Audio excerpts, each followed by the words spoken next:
8 anëtar të ekuipazhit humbën jetën pas rrëzimit të bombarduesit B-52, pak pas ngritjes nga baza ajrore Edwards në verilindje të Los Angeles, mëngjesin e së hënës më 15 qershor, njoftoi baza ushtarake. Bëhet fjalë për aksidentin më vdekjeprurës me një bombardues B-52 që nga viti 1982, kur 9 anëtar ekuipazhi humbën jetën gjatë një fluturimi testues në bazën ajrore Mather pranë Sacramentos, B-52 Stratofortress, që u rrëzua të hënën, po kryente një mision rutin testues dhe ishte ngritur në orën 11:20 me orën lokale nga baza ajrore e izoluar, deklaruan zyrtarët. Operacioni tashmë konsiderohet një mision rikuperimi, ishte një tragjedi dhe nuk kishte asnjë mundësi mbijetese, tha koloneli James Hayes gjatë një konference për shtyp. Fox News transmetoi pamje ku duket se avioni mori flag dhe ka të ngjarje të shkatruar plotësisht. Ekipet e emergjencës reaguan menjëherë pas rrëzimit të bombarduesit, i cili la pas një re të madhe tymi të zi, njoftoi baza. Ekuipazhi përbëhej nga personel ushtarak,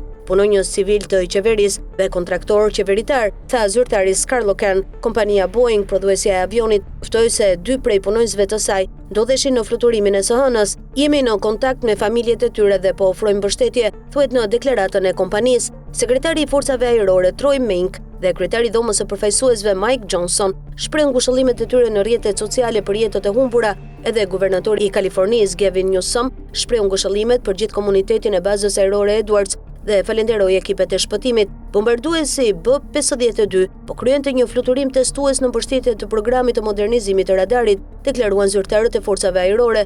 Autoritetet ushtarake do të fillojnë hetimin për të përcaktuar shkaqjet e aksidentit, por detajet e sakta nuk pritet të bëhen publike për rreth 6 muaj. Baza ajrore Edwards përdoret historikisht si qendër testimi, jo vetëm për avionët e forcave ajrore, por edhe për avion të tjerë, helikopter, dron, e madje edhe anije kozmike, fal pistave të saj të gjata të ngritjes dhe uljes. Nëse mund të fluturojë, do të testohet në bazën ajrore Edwards, tha Richard Kolko, komandant në pension i marinës së SBA dhe pilot i avionëve P3.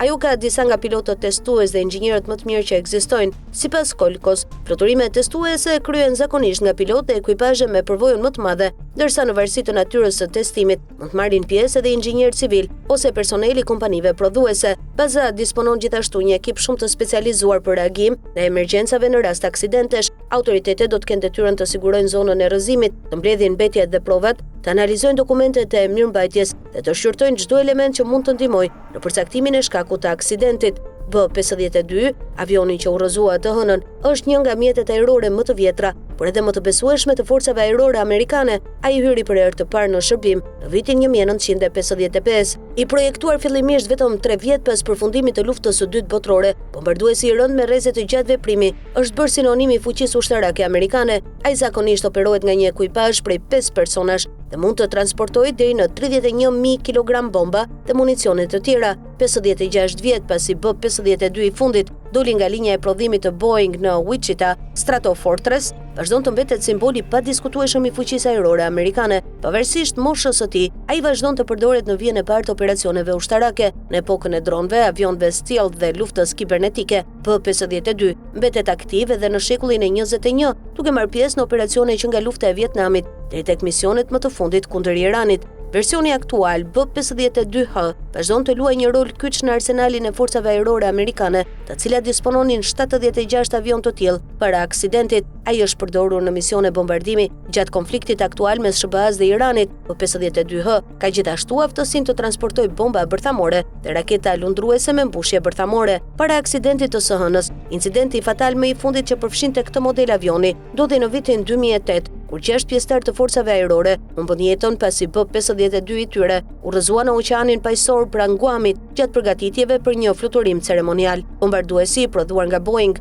nuk prodhohet më që nga viti 1962, megjithatë programet të shumta modernizimi kanë përmirësuar strukturën e tij dhe kanë mbajtur në shërbim aktiv. Forcat ajrore kanë nisur së fundmi një program tjetër modernizimi të B-52 të fokusuar në zhvillimin e motorëve të rinj me një kosto të parashikuar prej 48.6 miliard dollarësh, sipas Defense News. Forcat ajrore amerikane planifikojnë të vazhdojnë përdorimin e bombarduesve B-52 deri në mesin e këtij shekulli. Për shkak se avioni nuk prodhohet më, çdo zëvendësim duhet merret nga trupat e çmontuar të avionëve që ruhen në të ashtu quajturin Boneyard në bazën ajrore Davis Monthan në Arizona. Një procedurë ngjashme u ndoqi edhe pas një aksidenti jo fatal në vitin 2016 kur një B-52H u shkatrua në Guam.